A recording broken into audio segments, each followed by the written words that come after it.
So hello everyone, मैं मनीष कुमार आप सभी का स्वागत करता हूं इजी प्रेप पे। तो आज की इस क्लास में जो हम लोग पढ़ने वाले हैं, बेसिकली एक तरीके से मान के चले तो इंट्रोडक्शंस पढ़ने वाले हैं, that is related to the casting, जो कि आपके मॉडल 1 में मेंशन है ना।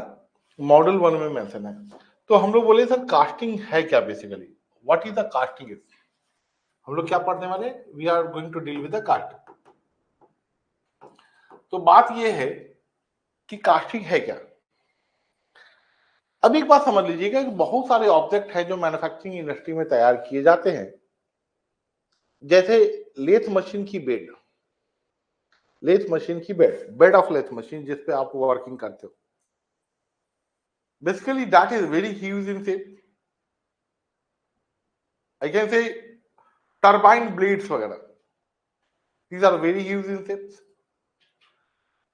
छोटी टॉयज, छोटी मेटेलिक्स, मतलब एक बात हमको समझ में आ गया कि सर मुझे रिक्वायरमेंट है मैन्युफैक्चरिंग में कि मैं सर छोटे से बड़े चीजों को बनाऊं। सो I will have to look for the option which is a very easy to be manufactured. हाँ, बकायदा इसमें कोई दो राय नहीं कि it has the demerit also, लेकिन ये दुनिया में भी सत्य बात है कि जिस चीज की मेरिट होगी दूसरे की डिमेरिट भी होगी। अगर ये सत्य बात है कि जिसकी मेरिट होगी उसकी डिमेरिट भी होगी। तो इफ आई से कि what is the casting is, तो कास्टिंग इज अ प्रोसेस जिसमें हम एक प्री डिफाइंड मोल्ड कैविटी होता है। For example I have to understand, let us say अगर हम बोले कि सर ये जो प्लास्टिक बोटल्स आप देख रहे हो इसको एक मोल्ड बना, मोल्ड इमेजिन करो, ये आपका मोल्ड हुआ है, मोल्ड है, this plastic bottle is mould, और हमें इसी शेप की कास्टिंग बनानी है। मतलब हम एक सॉलिड कास्टिंग बनाना चाहते हैं जो कि एकदम सिलेंड्रिकल शेप का हो। तो आई विल हैव टू से कि सर ये कैविटी अगर होता और इस पे कोई मोल्टेन मेटल, पिघला हुआ मेटल जो फर्नेस में हीटिंग करके इसमें ले जाके हीट करके इसमें डाल देते, अगर फर्नेस में हीटिंग करके इसमें डाल देते तो ये पूरा का पूरा फिल हो जाता। अब बोलते हाँ सर बिल्कुल फिल हो जाता। और यदि ये फिल हो जाता तो क्या सॉलिडिफिकेशन के बाद ये शेप आपको मिलने वाला था? बिल्कुल, सॉलिडिफिकेशन के बाद यही शेप आपको मिलने वाला है, द सेम शेप। इसका मतलब एक बात समझ में आया मुझे कि कास्टिंग करने के लिए मुझे एक सबसे बड़ी रिक्वायर्ड जो चीज है वो है mould. The first thing that is required is the mould, and ये मोल्ड आपका कैसा होगा दैट इज रिक्वायर्ड, क्योंकि मोल्ड की कैविटी ये डिसाइड करेगी कि आपकी कास्टिंग किस प्रकार की होगी। मोल्ड कैविटी डिसाइड करेगा कि आपकी किस प्रकार की होगी। मान लीजिए ये रेक्टेंगुलर सरफेस का होता तो रेक्टेंगुलर फेसेस का बनता, सिलेंड्रिकल कैविटी बनाया तो सिलेंड्रिकल फेसेस बना। तो आई कैन से casting is a process, casting is a manufacturing process, casting is a manufacturing process, is a manufacturing process in which molten metal are poured, molten metal are poured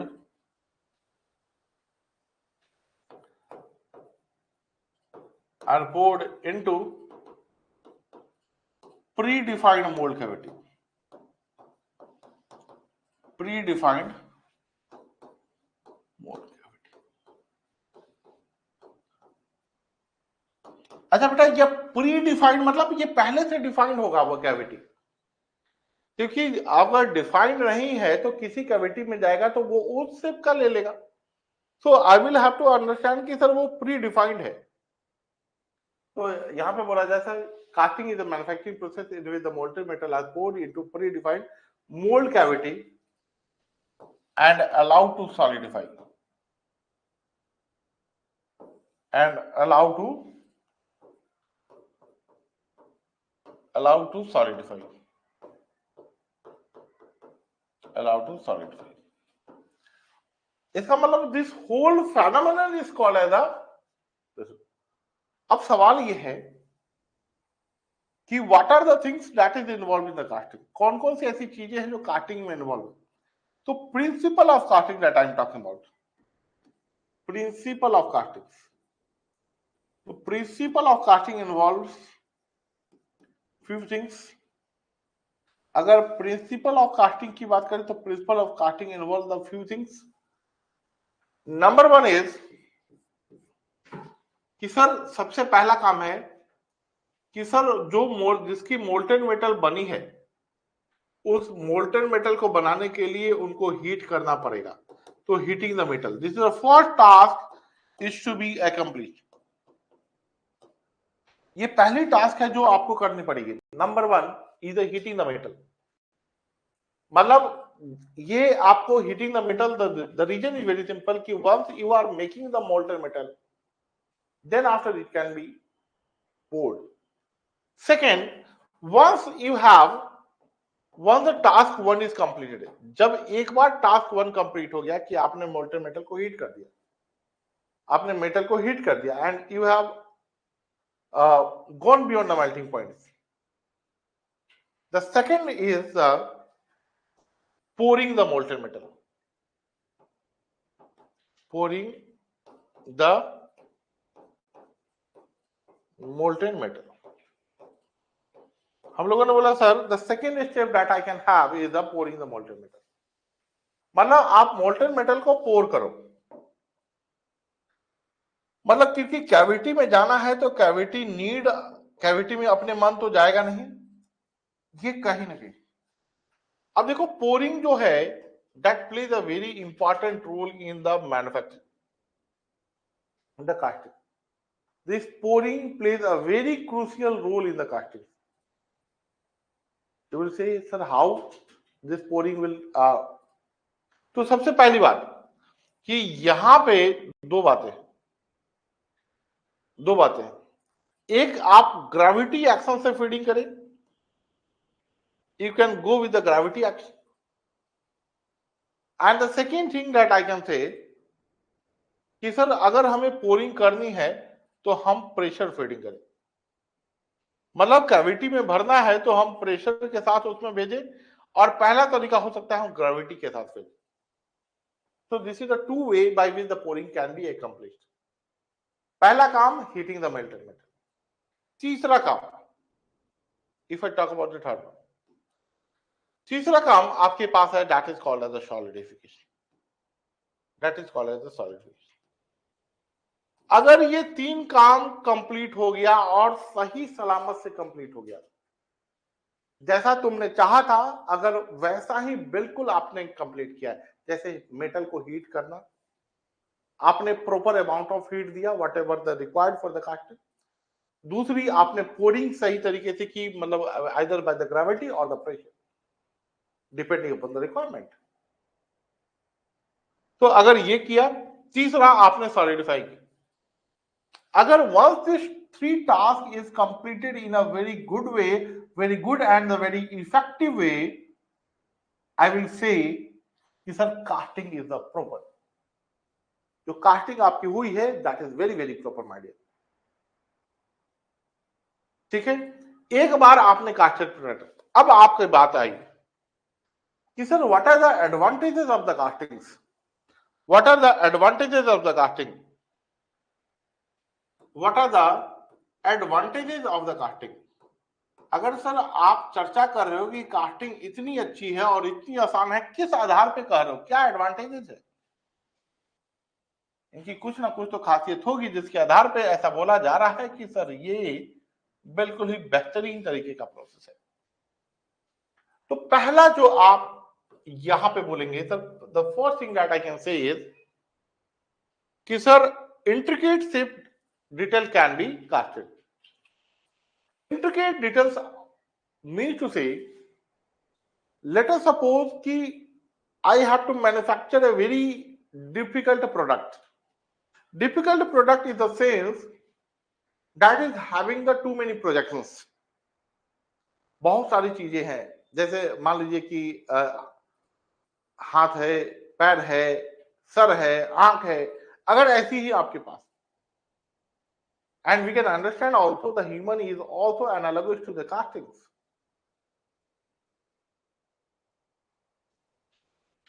तो आप ये बात बोल सकते हैं कि ये जो एडवांटेजेस हैं, तो ये बात बताता है कि sir intricate detail shape can be easily casted in one go.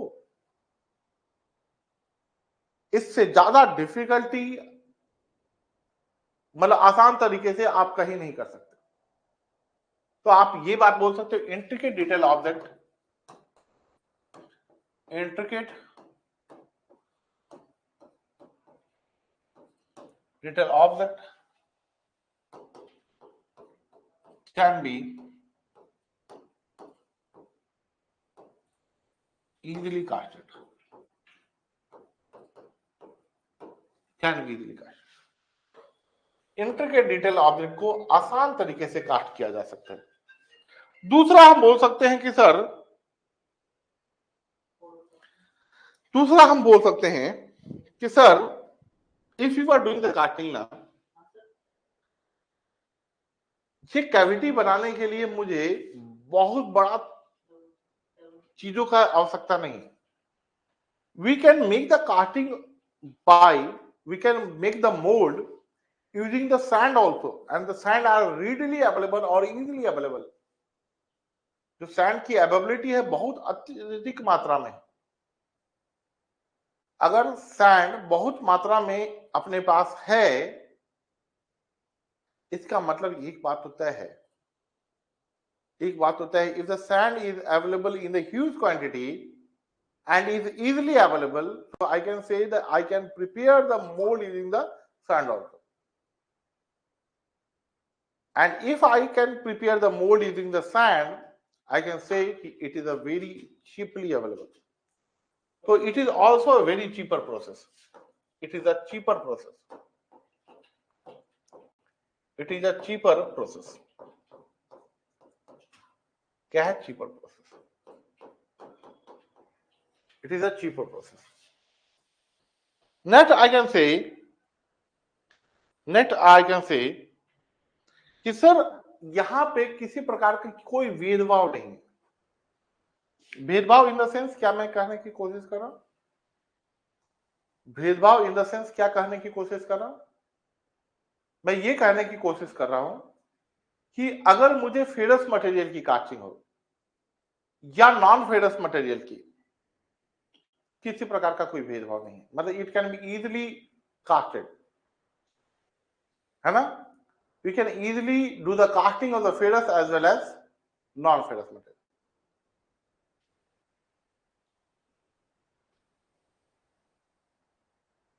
है ना? तो हम बोलेंगे sir ferrous and non-ferrous material, ferrous and non-ferrous material, non-ferrous material, ferrous and non-ferrous material can be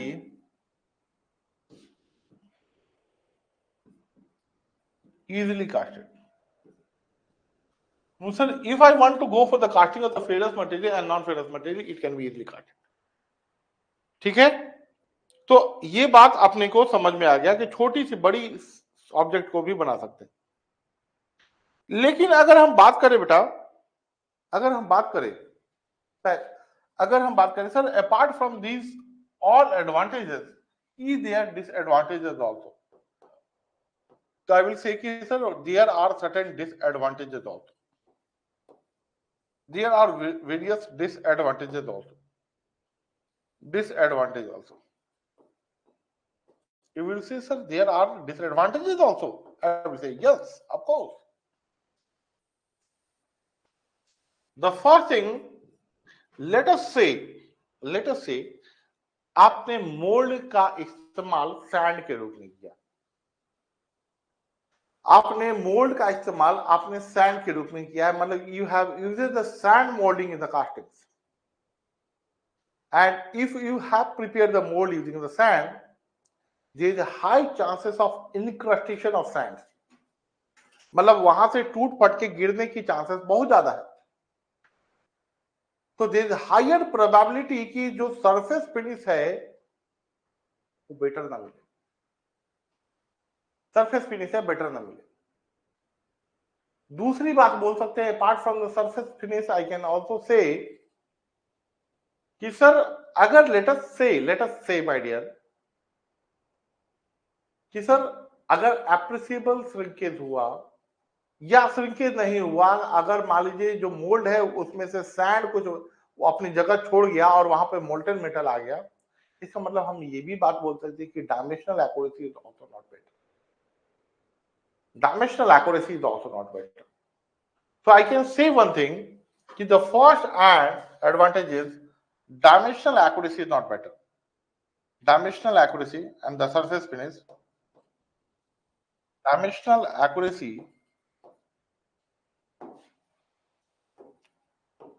dimensional accuracies and surface finish and surface finish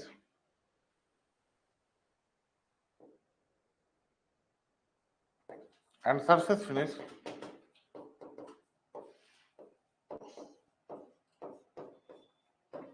is not better. Is not better. अगर हम second बात करें, if I talk about the second one, if I talk about the second one, what is the second disadvantage of this? तो आई can से कि sir ये जो second advantage के डिसएडवांटेज के तौर पे देखेंगे तो हम ये बोलेंगे सर हमने 3 प्रोसेस पे स्टेप पे किया। Number 1, I have melted the metal, I have melted the metal. तो ये जो मेल्टिंग ऑफ मेटल है that will be taking in the furnace, number 1। तब तक यहां मोल्ड बना भी लोगे, once the molten metal is not available you cannot do the casting. The second thing that is required is pouring the metal. Pouring also takes the time and that you have to understand. Pouring also takes the time and that you have to understand. तीसरा बात बोले कि sir even though you have done the pouring,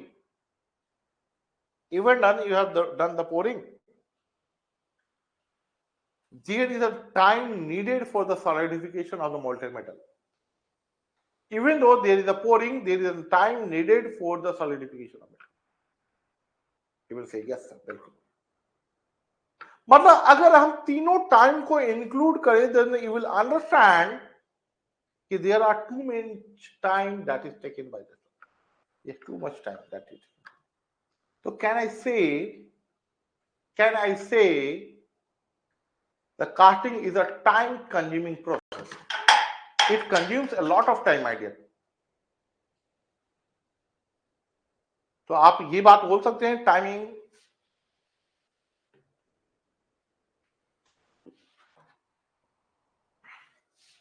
casting is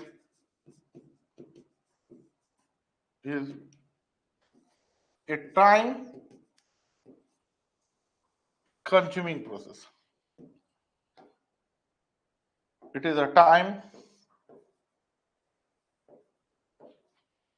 consuming process. It is a time consuming process. If I talk about the third one,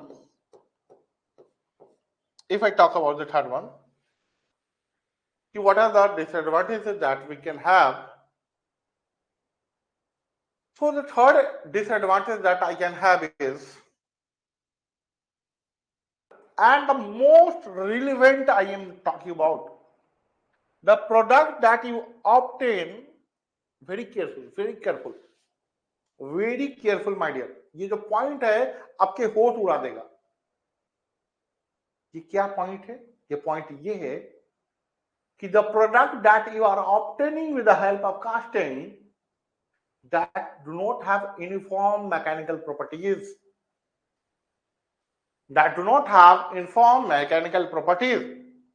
so I can understand कि sir कि तीसरी बात हम लिख सकते हैं, तीसरी पॉइंट, इस बात को समझाने के लिए मुझे जगह चाहिए, that's why I am just writing on the next step कि mechanical properties obtained through the casting, mechanical properties of the product obtained through the casting, mechanical properties of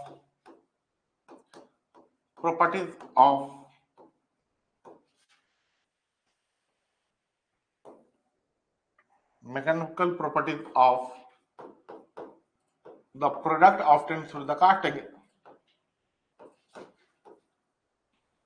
obtained through the casting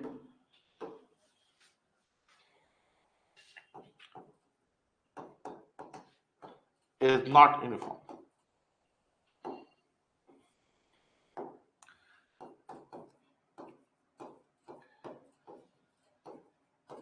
It's not uniform. Mind it, my dear. Mind it, my dear. What I'm telling. Sir, why it is like that? Why it is like that? Why the mechanical properties are not uniform? Then I will be saying कि sir सबसे बड़ी बात यह है ना कि sir यहां पे यूनिफॉर्म ग्रेन स्ट्रक्चर्स नहीं मिलेगा. Let us say, my dear, I am talking about one thing. Very important things I am going to explain you. Very important thing that I am going to explain to you, my dear. You have to concentrate here. ये मान लीजिए एक cavities है और ये cavity है, my dear. क्या है? कैविटी है. मेरे भाई बंधु, ये कैविटी है. क्या है? कैविटी. और यदि इस कैविटी को तुमने लबालब भर दिया, किससे? मोल्टेन मेटल से लबालब भरा हुआ. आपने बोला पूरा सर पानी पानी एकदम है यहाँ पे. मोल्टेन स्टेट में भाई साहब, पूरा मोल्टेन स्टेट में. अगर तुमने यहां पे मोल्टेन मेटल को फिल किया है, आपने मोल्टेन मेटल को फिल किया है यहां पे, तो एक बात मैं तुमसे पूछूं क्या? अगर बुरा ना मानो तो एक बात पूछ लो. आप बोलोगे सर पूछो. मैंने बोला कि सर जो मोल्टेन मेटल आप डाल रहे हो ना, that is above the melting point, तभी तो मोल्टेन मेटल बना. और मेरी बात को ध्यान से समझना. लगभग if I talk about the steel, if I am talking about the steel or the pure iron, the melting point is 1539 degree centigrade, 1539 degree centigrade पे melting point. My dear, it is very quite higher temperature. और यही नहीं, इससे कुछ ऊपर temperature पे जाके इसको हीटिंग करते हैं. अगर इसके ऊपर टेम्परेचर पे हीटिंग करते हैं, मतलब एक बात समझना, ये जितने भी हैं ये सभी पोरिंग टेम्परेचर, मान लीजिए हम उसको पोरिंग टेम्परेचर बोल रहे हैं. क्या बोल रहे बेटा? Pouring temperature.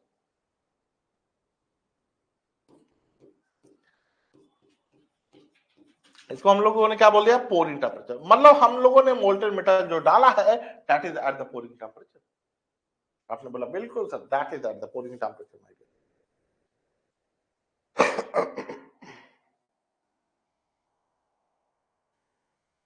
So there is a time to understand कि सर अगर ये पोरिंग टेम्परेचर पे है, बाहर में क्या है? बाहर में क्या है? अगर अंदर मोल्टेन मेटल में है तो बाहर क्या है? जरा ध्यान से सुनिएगा, क्योंकि यही आपको दिखाने वाला है. सर बाहर में सैंड है सर, बाहर में सैंड है सर, क्योंकि मोल्ड हमने सैंड को ही बनाया है मेरे भाई. मोल्ड जो बनाया है वो सैंड का ही बनाया है.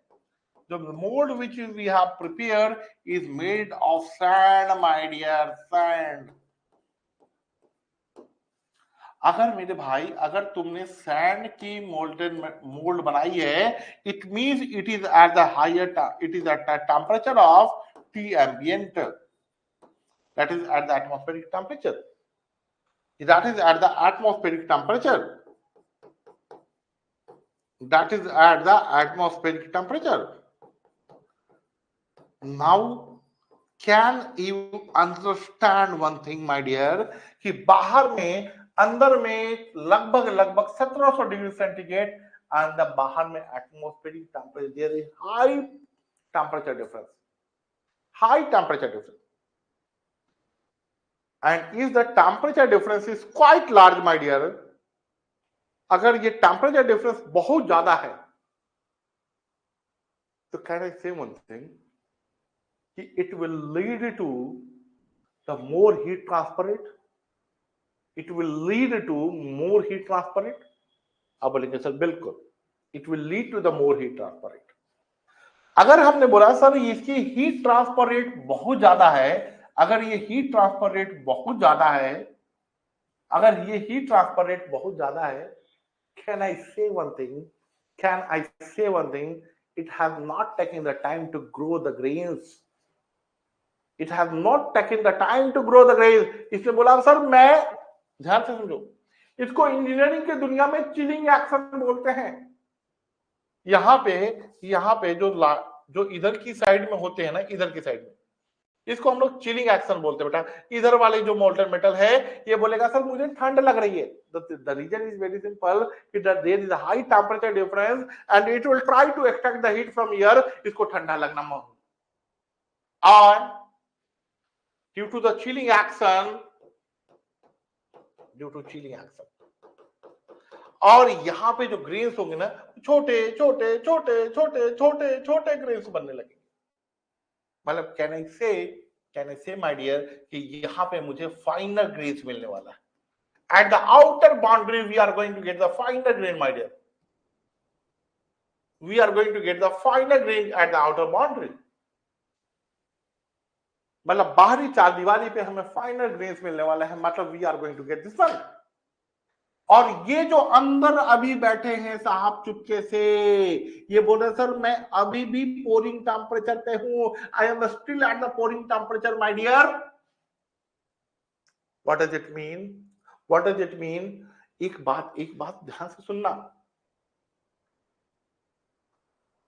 The cooling start from here, the cooling, or slowly it moves like this one, this one, this one, this one, this one, this one, this one.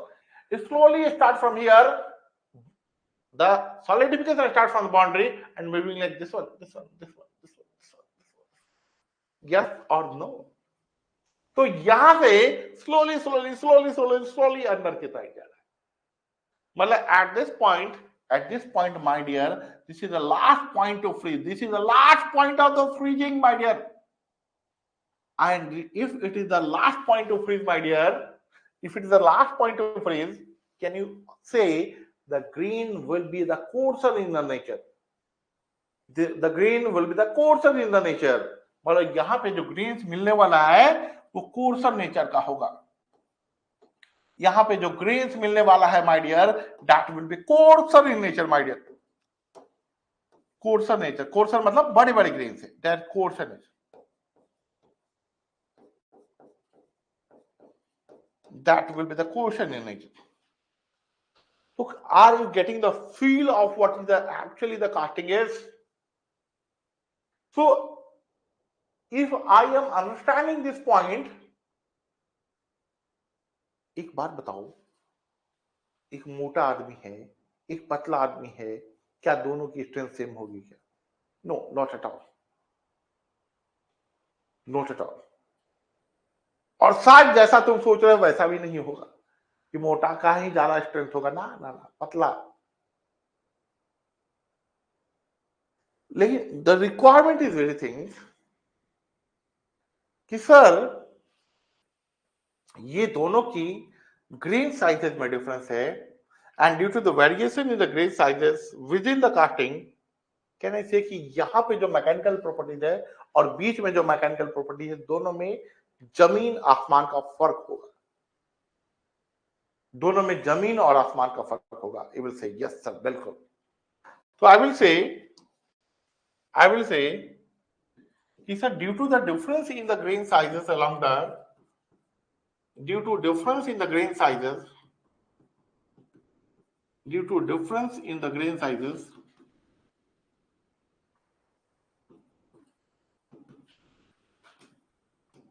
in the grain sizes, of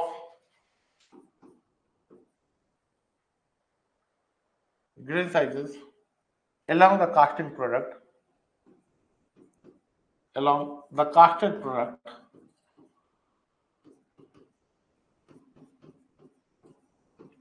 along the casted product, due to difference in the grain sizes along the casted product, there is differences in the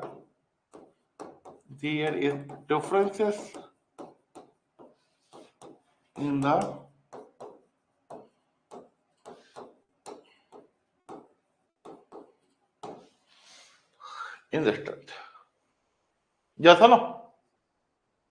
चलो, I hope so this is clear for you. ये जितनी बातें हुई हैं, this is clear for you. कि sir what are the demerits और क्यों ऐसा होता है, that we have discussed.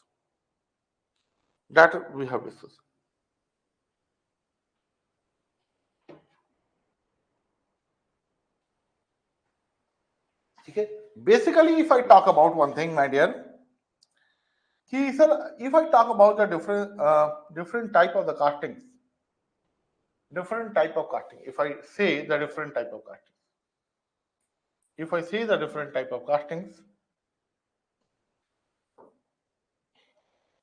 types of castings, type of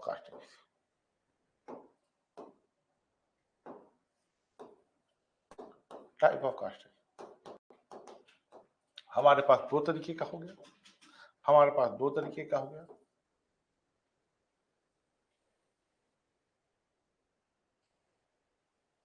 Number one that I can talk about, that is expandable mold casting. Number one is expandable mold casting.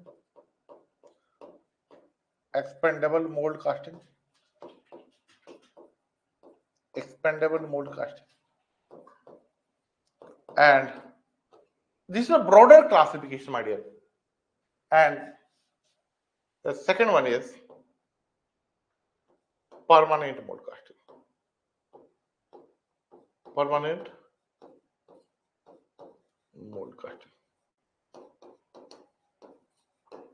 Expandable mold casting and the permanent mold casting.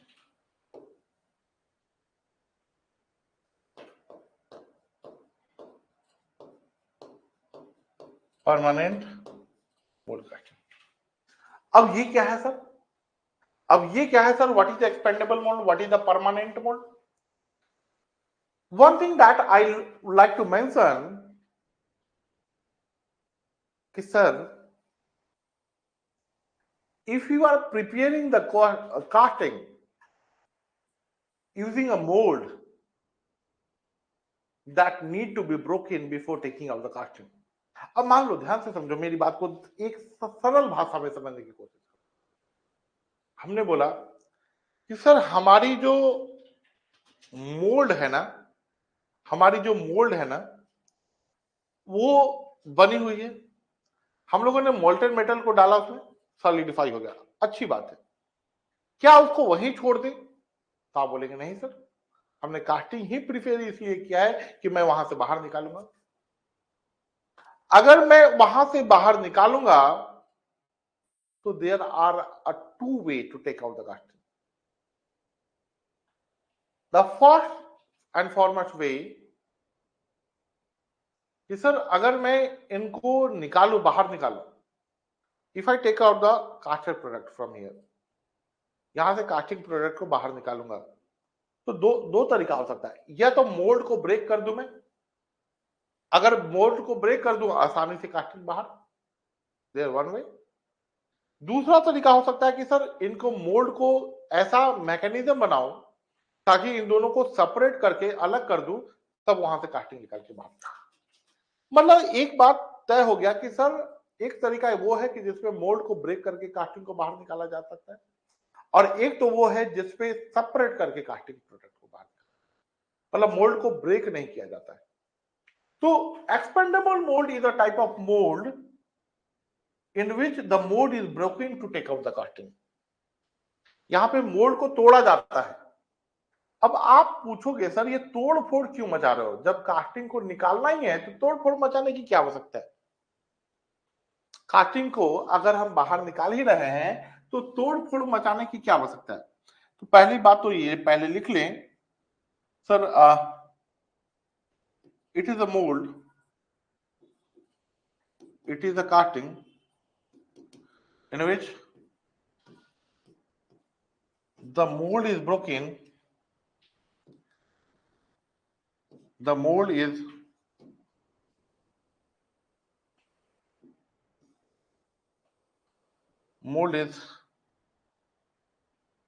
broken to take out casting, to take out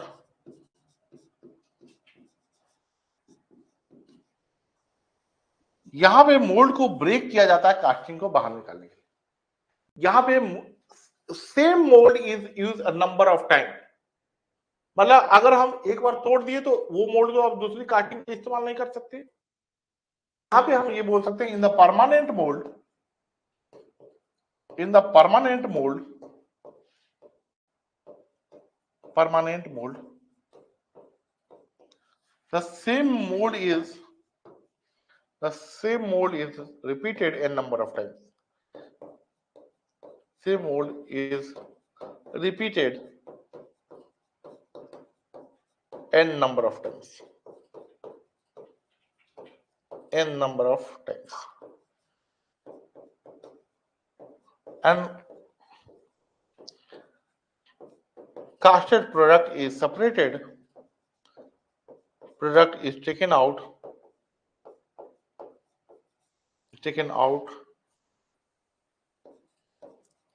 by separating mold.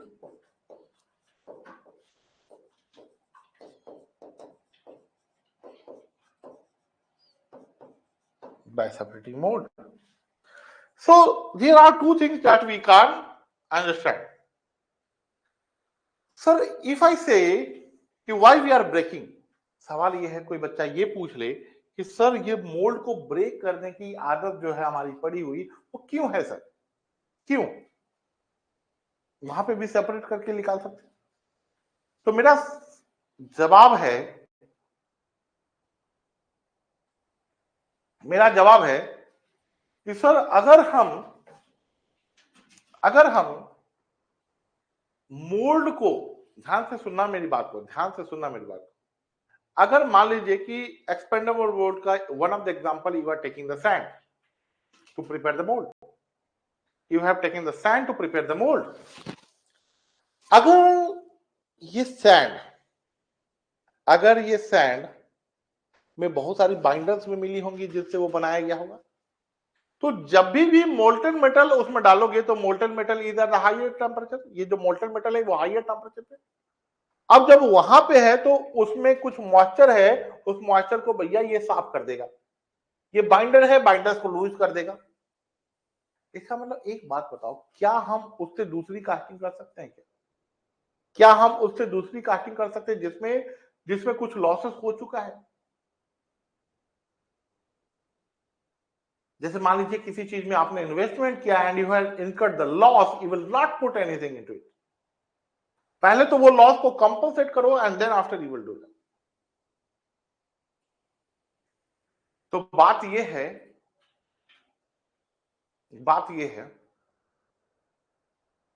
कि sir जब हम molten metal को डाल रहे हैं, ध्यान से सुनेगा, जब हम मोल्टन मेटल को डाल रहे हैं तो वहां पे लॉसेस हो रहे हैं, मॉइस्चर लॉसेस है, एडिटिव लॉसेस है, बाइंडर्स की लॉसेस है, इसीलिए हम उसको ब्रेक कर दे रहे हैं।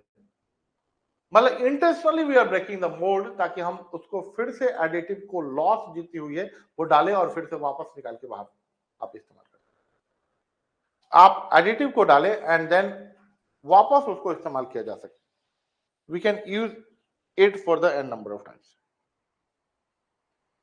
तो ये बात लिख सकते हैं कि सर अगर हम एक्सपेंडेबल मोल्ड को देखें, if I take the example of this expandable mold and this is a permanent mold. Expandable mold को हम फिर से वापस इस्तेमाल नहीं कर रहे हैं without using the low pointers. ये परमानेंट मोड को बार बार, अगर तुमसे पूछा जाए कि इन दोनों में से तुम मास प्रोडक्शन के लिए किसको इस्तेमाल करना, अगर कोई सवाल तुमसे पूछ ले कि which one you will be using for the mass production, दो है इंटेंशन, दो हो सकता है। नंबर वन इंटेंशन हो सकता है कि मैं इसको मास प्रोडक्शन के लिए इस्तेमाल करता हूं। दूसरा इंटेंशन हो सकता है, अगर हम प्रोडक्शन की बात करें, हम कास्टिंग की बात करें, तो दूसरा इंटेंशन हो सकता है सर मैं इंट्रिकेट डिटेल ऑब्जेक्ट को कास्ट करूंगा। तो you have the two choices, आप किसी को भी सिलेक्ट करो डिपेंडिंग अपॉन द थिंग्स कि क्या उसके लिए वो सही है। तो एक्सपेंडेबल मोड में हम लोगों ने देखा कि expendable mode, since I am talking about the expendable mode, expendable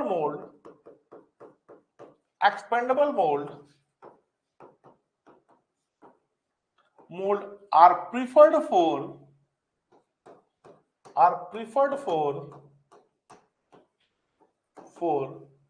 piece production. हम लोग बोले सर पीस प्रोडक्शन के लिए इसको एक्सपेंडेबल मोड, मतलब you are using the single pieces, mass production के लिए इस्तेमाल नहीं कर सकते, मास प्रोडक्शन के लिए इसको इस्तेमाल नहीं कर सकते। हमने बोला सर तो क्या खासियत भी है, बिल्कुल इंट्रिकेट डिटेल ऑब्जेक्ट, मतलब क्योंकि देखो सेपरेट करके निकालना बड़ा मुश्किल सा बात होता है, तो हम ये बोलते हैं सर इंट्रिकेट डिटेल ऑब्जेक्ट कर दीजिए, intricate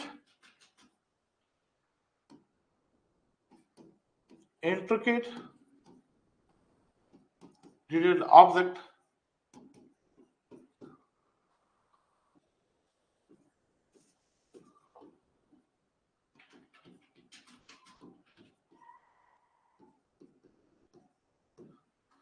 can be easily casted. Intricate detail object को हम लोग क्या कर सकते हैं, आसान तरीके से कास्ट कर सकते हैं,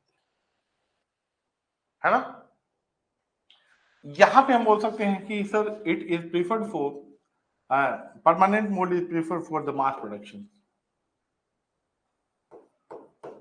permanent mode is preferred for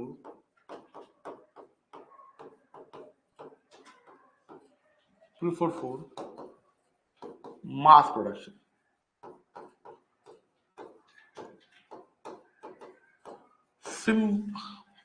Simple object can be cast.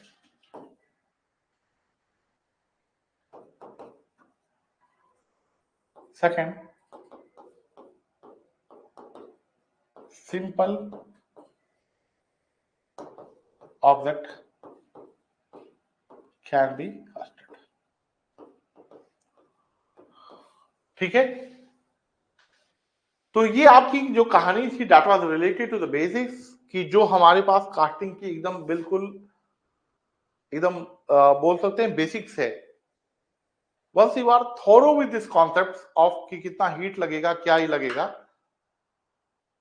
ये सारी चीजों करने के बाद आप जो है कास्टिंग को अच्छे तरीके से समझ सकते हो, जैसे पोरिंग के एनालिसिस, सॉलिडिफिकेशन कितने समय में लगेगा, that we will discuss it to the upcoming classes, है ना। तो thank you everyone for this class, thank you.